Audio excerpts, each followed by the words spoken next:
Mi nombre es Clara y tengo 21.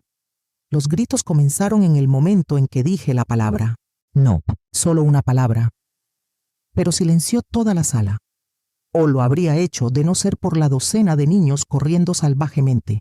Mi hermana, Sara, me miró fijamente, con la boca abierta. ¿Qué acabas de decir? Dije que no.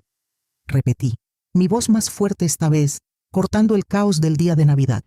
No voy a cuidar a los niños. Hoy no. Estoy aquí para tener una fiesta igual que ustedes. Mi mamá se congeló en la puerta, una bandeja de galletas temblando en sus manos. Al otro lado de la sala, mi otra hermana, Emma, gritó por encima del ruido. ¿Pero quién los va a cuidar a todos?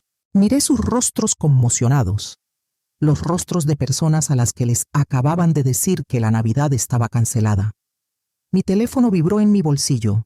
Un mensaje de mi compañera de universidad.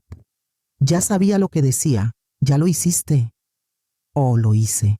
La guerra por mis propias festividades acababa de comenzar, y yo había disparado el primer tiro frente a 12 pequeños testigos. Nuestra casa en un barrio residencial en las afueras de Bogotá estaba siempre llena de los ecos del orgullo de mis padres por sus hijas mayores.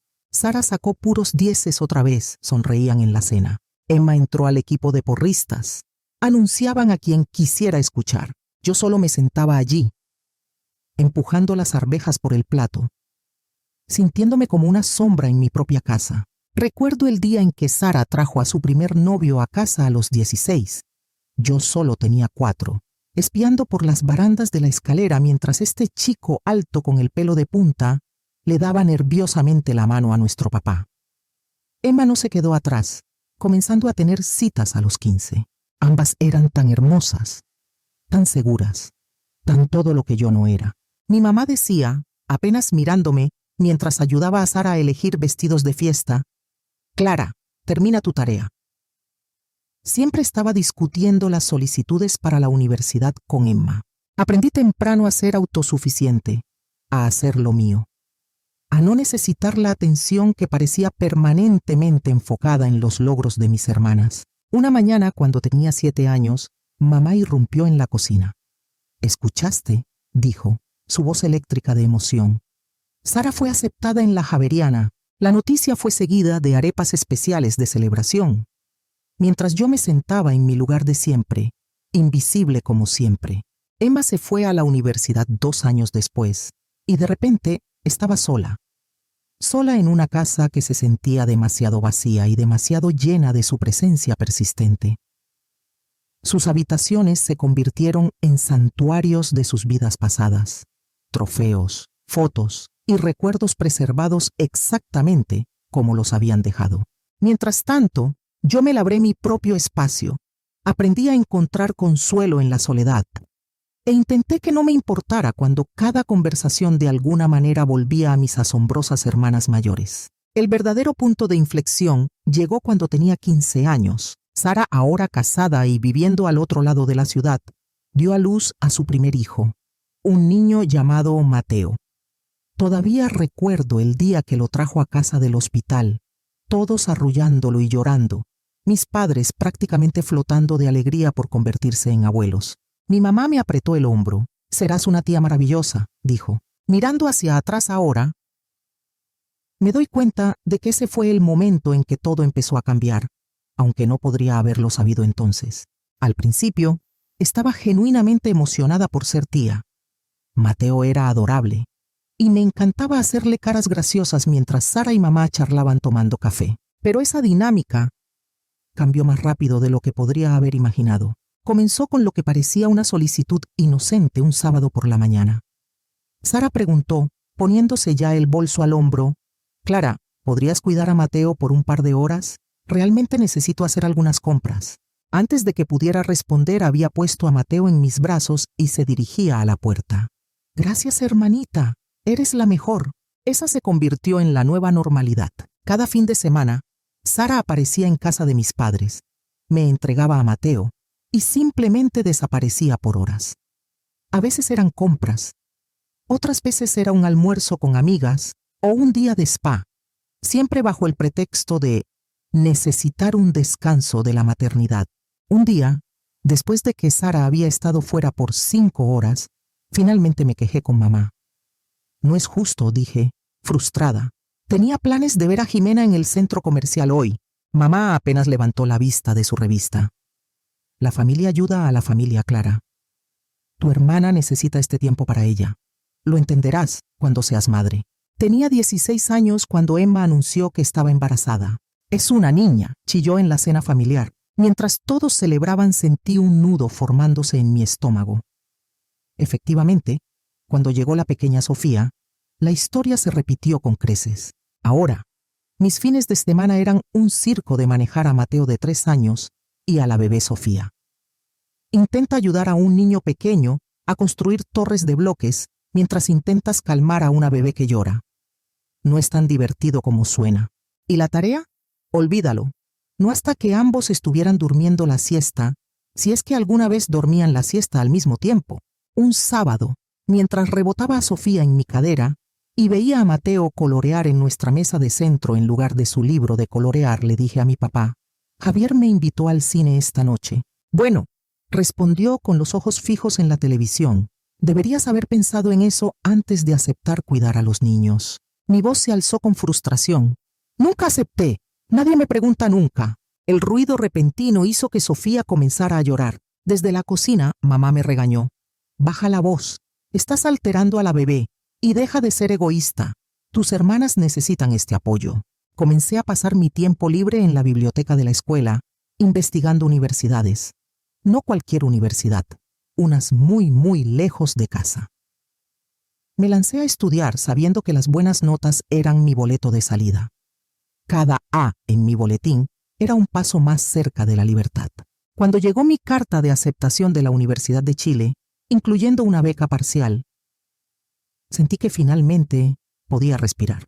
Pero mi familia, ellos tenían otros planes. Fue durante lo que llamaron un consejo familiar, pero yo llamé una intervención. Sara hizo la primera sugerencia. La universidad comunitaria de aquí tiene un gran programa de negocios. Podrías vivir en casa y ahorrar dinero. Y ayudar con los niños, añadió Emma alegremente, como si eso fuera un punto a favor. Miré alrededor de nuestra sala a sus rostros expectantes. Mamá, papá, Sara, Emma y la abuela Rosa, que había estado inusualmente callada durante toda la discusión. De repente, la voz de la abuela Rosa cortó la tensión como un cuchillo. De hecho, dijo, y todos se giraron para mirarla. Creo que la Universidad de Chile es perfecta para Clara, continuó, su voz firme. Ese programa es exactamente lo que necesita para su futura carrera. Y el fondo de educación de su abuelo ayudará a cubrir lo que la beca no cubra. Podría haberla abrazado en ese mismo momento. El consejo familiar terminó con mis padres y hermanas lanzándome miradas de decepción, pero no me importó. Por primera vez en años, sentí que podía ver mi futuro claramente, y no involucraba ser la niñera gratuita de todos. La vida universitaria era todo lo que soñé, y más. Mi dormitorio se convirtió en mi santuario. Mis compañeros de clase se convirtieron en amigos de verdad, y por primera vez en años, mis fines de semana eran míos, sin bebés llorando, sin niños pequeños con dedos pegajosos, solo yo y mis decisiones. Pero no puedes escapar completamente de las obligaciones familiares, especialmente durante las festividades. Traté de visitar lo menos posible, pero Acción de Gracias y Navidad no eran negociables.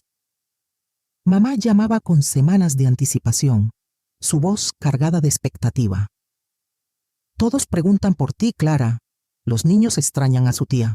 Las primeras vacaciones de Navidad, después de que comencé la universidad, entré en un caos absoluto. Sara ahora tenía 2 niños, Mateo y su nuevo hermanito, Lucas. Emma se las había arreglado para añadir un niño llamado Max a su familia junto a Sofía. Pero eso no era ni la mitad. En el momento en que entré por la puerta, mi tía gritó, ¡Clara! Inmediatamente dirigió a sus gemelos de 5 años en mi dirección. Los niños han estado preguntando por ti. No, no lo han hecho, pensé. Apenas saben quién soy. Pero antes de que pudiera protestar, la hija de 7 años de mi prima se pegó a mi pierna, seguida de cerca por el hijo de 9 años y la hija de 6 años de mi otro primo. Clara, cariño, llamó mamá desde la cocina, apenas visible detrás de una montaña de platos. ¿Por qué no llevas a los niños arriba a tu cuarto? Subiré algunas botanas más tarde. Y así como así, estaba arreando a 8 niños escaleras arriba, sintiéndome más como un perro pastor que como una estudiante universitaria. Mi antiguo dormitorio se convirtió en una zona de guerra. Juguetes por todas partes. Derrames de jugo en mi colcha de la infancia, marcas de crayón apareciendo misteriosamente en las paredes. Pasaron horas. Mi estómago gruñía mientras deliciosos olores subían desde abajo, donde los adultos disfrutaban de su pacífica cena festiva. Cuando mamá finalmente apareció con un plato de botanas para niños, apenas hizo contacto visual. Para cuando logré escabullirme escaleras abajo a las 8 en punto, después de coordinar con varios padres para recoger a sus hijos agotados. El comedor estaba vacío, excepto por platos sucios y fuentes de servir picoteadas. Emma ya se estaba poniendo el abrigo. Oh, Clara, Max fue un ángel contigo, ¿verdad? Tenemos que irnos, ya pasó su hora de dormir. Sara hizo lo mismo, reuniendo a sus hijos mientras charlaba con mamá sobre los planes de Año Nuevo. Mi tía estaba ayudando a sus gemelos a ponerse las botas de nieve mientras mis primos llevaban a sus hijos dormidos a sus autos. Ni un solo gracias. Ni una persona preguntó si había comido. Ni siquiera una mirada hacia atrás mientras todos salían, dejándome parada en medio de los restos de la cena de Navidad. Entonces, desde la cocina, mamá gritó, como si no acabara de pasar el día entero haciéndole un favor masivo. Clara, sé un amor y ayúdame con estos platos. Solo miré la montaña de platos sucios y fuentes de servir, evidencia de una comida festiva que nunca pude disfrutar. El mensaje de mamá llegó durante la semana de finales, justo cuando estaba terminando mi último trabajo para el semestre. Mi teléfono vibró con su habitual actualización prefestiva, pero esta me heló la sangre. Decía alegremente, Sara y Emma vienen con los niños.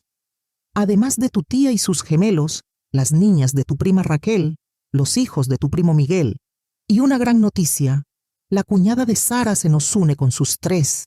Será una Navidad maravillosa con todos los pequeños. Hice los cálculos en mi cabeza. 12 niños. 12. Me quedé sentada allí en la biblioteca, mirando mi teléfono hasta que la pantalla se oscureció. Luego la encendí de nuevo para asegurarme de que había leído bien. El mensaje seguía siendo el mismo, pero algo dentro de mí finalmente cambió. 2 años de universidad me habían dado perspectiva. Había visto a mi compañera de cuarto Cata ir a casa para las festividades y regresar con historias de tiempo familiar real, juegos de mesa, noches de cine, cenas de Navidad adecuadas.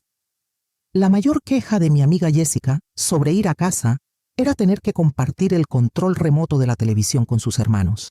Mientras tanto, yo había pasado cada festividad de mi vida adulta como un servicio de niñera no remunerado. No respondí al mensaje de mamá. En lugar de eso, empaqué mi bolso para las vacaciones de Navidad con una inusual sensación de calma.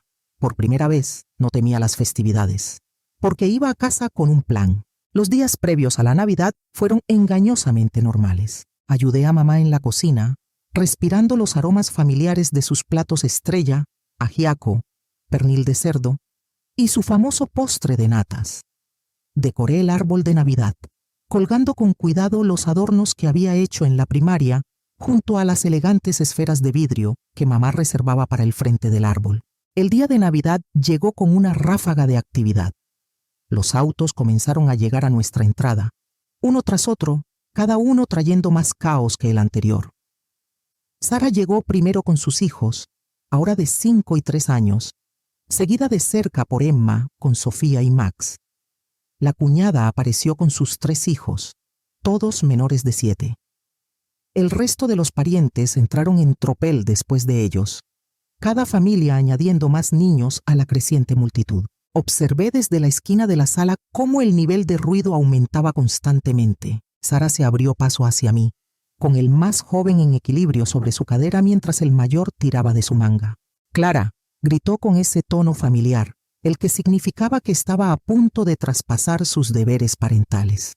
«Los niños han estado tan emocionados por verte. No pueden esperar a jugar con su tía favorita». Ya los estaba empujando en mi dirección, de la misma manera que lo había hecho 100 veces antes. Pero esta vez fue diferente. Esta vez me mantuve firme y la miré directamente a los ojos. No, dije, mi voz firme a pesar de mi corazón acelerado. No voy a cuidar a los niños hoy. Estoy aquí para disfrutar la Navidad como todos los demás. La sala no quedó exactamente en silencio. Había demasiados niños para eso. Pero pude sentir la onda de choque moverse a través de los adultos. La boca de Sara se abrió de par en par. Mamá se congeló en la puerta con un plato de galletas. Papá levantó la vista de su periódico con las cejas arqueadas. La voz de pánico de Emma cruzó la sala. ¿Pero quién va a cuidar a todos los niños? Mientras me giraba hacia las escaleras, miré hacia atrás el tiempo suficiente para ver el encogimiento de hombros impotente de mamá y las miradas de desconcierto en los rostros de todos. La escena casi me hizo reír. Parecían como si alguien les acabara de decir que la Navidad estaba cancelada. Mis pies me llevaron por las escaleras familiares, pasando las fotos familiares que marcaban los muchos logros de mis hermanas, y entré en el dormitorio de mi infancia. El suave clic de la puerta cerrándose detrás de mí se sintió como el punto final de una oración muy larga. Me dejé caer en mi cama, la misma cama individual que había tenido desde la secundaria, y solté un largo suspiro. Abajo podía oír los sonidos ahogados del caos. Voces de adultos subiendo y bajando, niños llorando, el golpe ocasional de algo que se caía o era arrojado. Fragmentos de conversación se filtraban por el suelo. ¿Puedes creerla? Qué egoísta. En mis tiempos. Me hizo sonreír, que hablaran, que finalmente enfrentaran la realidad de cuidar a sus propios hijos. Mi teléfono vibró con un mensaje de Cata. ¿Lo hiciste? ¿Finalmente te les enfrentaste? Operación Libertad está en progreso, respondí. Actualmente, escondida en mi cuarto mientras descifran cómo criar a sus propios hijos. Un golpe en mi puerta interrumpió mis mensajes. ¿Clara? La voz de mamá intentaba sonar preocupada, pero aterrizó en algún lugar entre molesta y desesperada. Los niños están preguntando por ti. No me moví de mi cómoda posición en la cama. Estoy ocupada, mamá. Su suspiro fue audible a través de la puerta, seguido por el sonido de sus pasos retirándose por el pasillo. Volví a mi teléfono, uniéndome a un chat grupal con mis amigos de la universidad, que proporcionaban comentarios continuos sobre sus propios dramas navideños familiares. El tío de Jessica estaba borracho de nuevo. La abuela de Miguel le preguntaba cuándo encontraría una buena chica. El hermano de Cata había traído a casa una novia sorpresa. 2 horas pasaron así, en pacífica rebelión. Mi teléfono vibraba constantemente con mensajes de apoyo de amigos que me habían oído quejarme del deber de niñera en las festividades durante años. El caos de abajo eventualmente se asentó en un ritmo diferente, uno que no incluía mi participación. Cuando finalmente bajé las escaleras para cenar, habrías pensado que había resucitado de entre los muertos, a juzgar por las expresiones de todos. A mi tía, de hecho, se le cayó el tenedor. La boca de mi primo quedó abierta a mitad de frase. Escaneé el comedor, notando la conspicua ausencia de Emma. A través de la puerta hacia la sala, pude verla, intentando organizar algún tipo de juego con los niños. Su cabello, usualmente perfecto, se estaba soltando de su elegante peinado, una mancha de origen desconocido en su suéter festivo. Tomando mi asiento en la mesa de adultos, una primicia en la memoria reciente, examiné el festín ante mí. Todo estaba todavía caliente, todavía fresco, todavía esperando ser disfrutado, sin sobras tibias, sin restos picoteados, sin porciones infantiles a medio comer. Podía sentir el peso de las miradas de desaprobación mientras llenaba mi plato con el pernil de cerdo de mamá, el puré de camote de mi tía y el famoso ajiaco de mi prima. El tintineo de los cubiertos contra los platos no podía enmascarar del todo la tensión en la sala. Estaba a mitad de disfrutar mi primera comida festiva adecuada en años cuando Sara finalmente estalló. Me había estado observando comer con el tipo de intensidad usualmente reservada para documentales de naturaleza sobre depredadores y presas. Bueno, anunció a la mesa en general, su voz goteando sarcasmo, Parece que a alguien se le subieron los humos en la universidad. Parece que se le olvidaron todos los deberes de hermana. Me tomé mi tiempo con mi cucharada de puré de papas, lamiendo deliberadamente la cuchara antes de responder. La comida realmente era excelente, cuando podías comerla fresca. Qué curioso lo de los deberes de hermana, respondí, manteniendo mi voz nivelada y tranquila. No recuerdo haber visto niñera gratis en ningún manual de hermandad. Tal vez podrías señalarme ese capítulo, justo después de la parte donde se supone que los padres deben cuidar a sus propios hijos. Los jadeos alrededor de la mesa habrían sido cómicos si no fueran tan genuinos. Mi tía de hecho se llevó la mano al collar. No sabía que la gente realmente hacía eso fuera de las películas. Mi prima de repente estaba muy interesada en sus ejotes, mientras que su esposo parecía estar tratando de desaparecer en su panecillo. Mamá y papá intercambiaron esa mirada especial que tenían, la que significaba que estaban decepcionados pero no querían causar una escena. El tenedor de papá se congeló a medio camino de su boca, y la sonrisa de mamá se había tensado en los bordes. Pero en lugar del sermón que esperaba, mamá se aclaró la garganta y le preguntó a mi tío sobre su nuevo trabajo. La conversación tartamudeó de nuevo a la vida, aunque todos seguían lanzándome miradas como si esperaran que me brotara una segunda cabeza. Yo solo seguí comiendo, saboreando cada bocado de comida que no había sido picoteada por manos pequeñas o enfriada mientras cambiaba pañales. Unos 20 minutos después de la cena, Emma apareció en la puerta. Parecía como si hubiera pasado por una guerra. Su suéter navideño ahora lucía lo que parecían manchas de jugo, además de la sustancia desconocida anterior. Y su cabello se había escapado por completo de su elegante peinado. «Sara», llamó, su voz con un toque de desesperación. «¿Podrías?» Sara me lanzó una última mirada fulminante antes de retirarse de la mesa. Las hermanas intercambiaron lugares, con Emma prácticamente colapsando en la silla desocupada.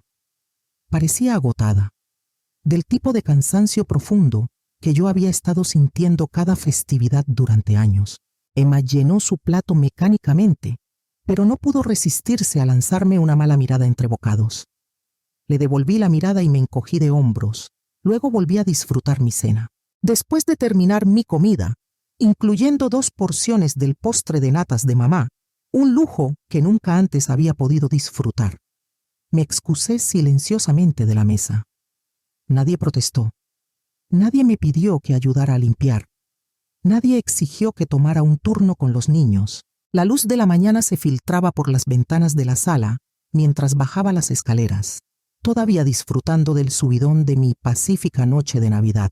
Ese sentimiento se evaporó en el momento en que los vi, mamá, papá, Sara y Emma, sentados en una obvia formación de emboscada. Sara no perdió el tiempo.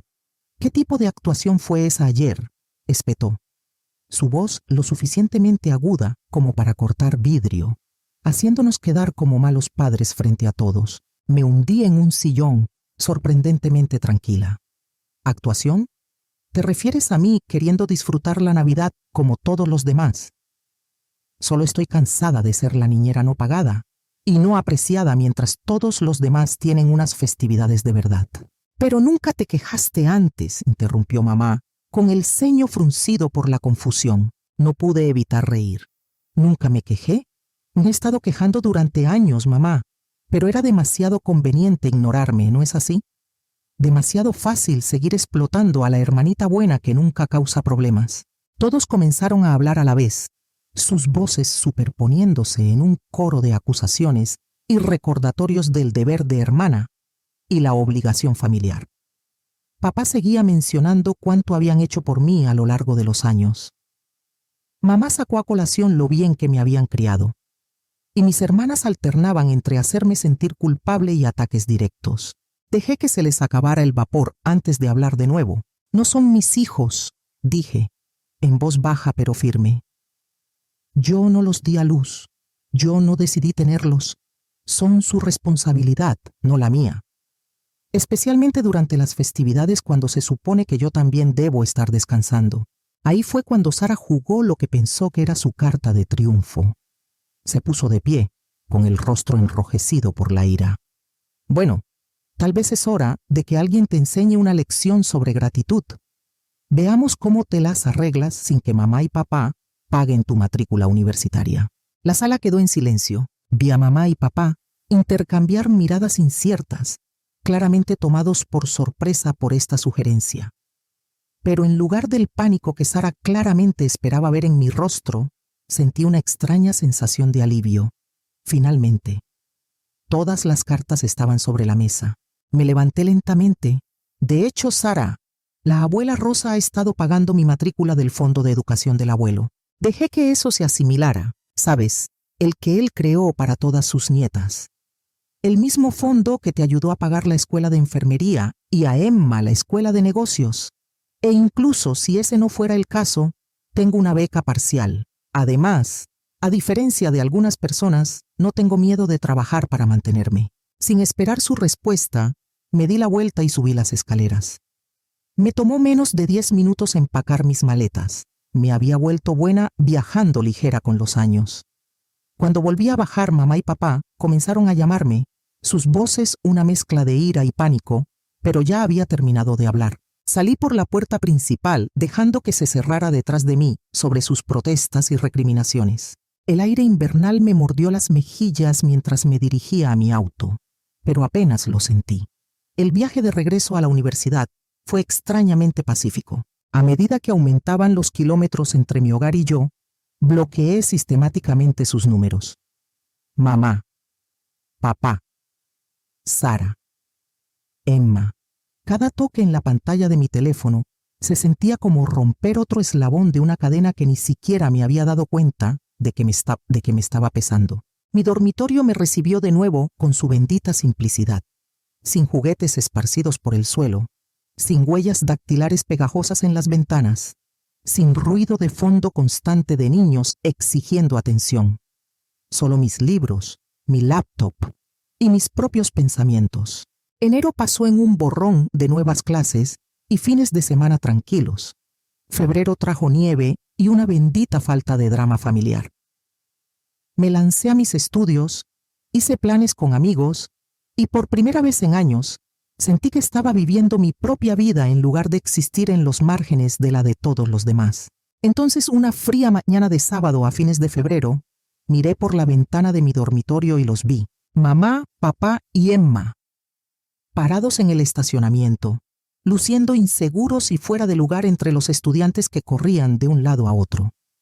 Mi primer instinto fue fingir que no estaba en casa, por algo en su lenguaje corporal me hizo detenerme. Se veían diferentes, más pequeños de alguna manera, menos como figuras de autoridad y más como personas que habían conducido 4 horas para enmendar un error. Me reuní con ellos en el vestíbulo. Emma habló primero. ¿Podemos invitarte a un café? Nos gustaría hablar. La cafetería de la universidad estaba tranquila esa mañana. Nos sentamos en una mesa de esquina, el vapor saliendo de nuestras tazas, el silencio pesado, con palabras no dichas. Mamá fue la primera en romperlo. Hemos estado pensando mucho, comenzó, sus dedos trazando nerviosamente el borde de su taza. Después de que te fuiste, tuvimos algunas largas conversaciones como familia. Conversaciones muy largas, añadió Emma, encontrando mi mirada directamente. Clara, estábamos equivocados. Todos nosotros. Nos aprovechamos de ti durante años y lo llamamos deber familiar para hacernos sentir mejor al respecto. Papá se aclaró la garganta. No nos dimos cuenta, o tal vez no queríamos darnos cuenta, de lo injusto que era. Merecías tus propias festividades, tu propio tiempo. Merecías ser tratada como una adulta, no como la niñera de la familia. Tomé un largo sorbo de mi café, dejando que sus palabras se asentaran. ¿Qué hay de Sara? Emma suspiró. Sara, ella todavía lo está procesando. Ya sabes cómo es. Le cuesta admitir cuando está equivocada, pero el resto de nosotros queremos hacerlo mejor. Las cosas serán diferentes ahora, prometió mamá. No más endosarte a los niños. No más esperar que renuncies a tus festividades. Queremos que vengas a casa porque quieres, no porque te necesiten para cuidar niños. Estudié sus rostros, la sinceridad en los ojos de mamá, el arrepentimiento en la expresión de papá. la apertura en la postura de Emma. Está bien, dije finalmente, les creo. Esa tarde, después de que se fueron, desbloqueé sus números. En cuestión de minutos, tenía un mensaje de Emma. Te extraño, hermanita, de verdad esta vez. Los meses siguientes trajeron una nueva normalidad. Visité mi casa algunos fines de semana, y de hecho fue agradable. Cuando Emma traía a sus hijos, los cuidaba ella misma o contrataba a una niñera. Mamá dejó de intentar orquestar momentos de unión familiar que siempre parecían terminar conmigo a cargo de una manada de niños. Sara y yo todavía no hemos hablado. A veces veo sus publicaciones en las redes sociales. Fotos de sus hijos, creciendo tan rápido. Una parte de mí espera que algún día se dé cuenta de lo que hizo mal, que sea ella quien se acerque primero. Hasta entonces estoy en paz con la distancia.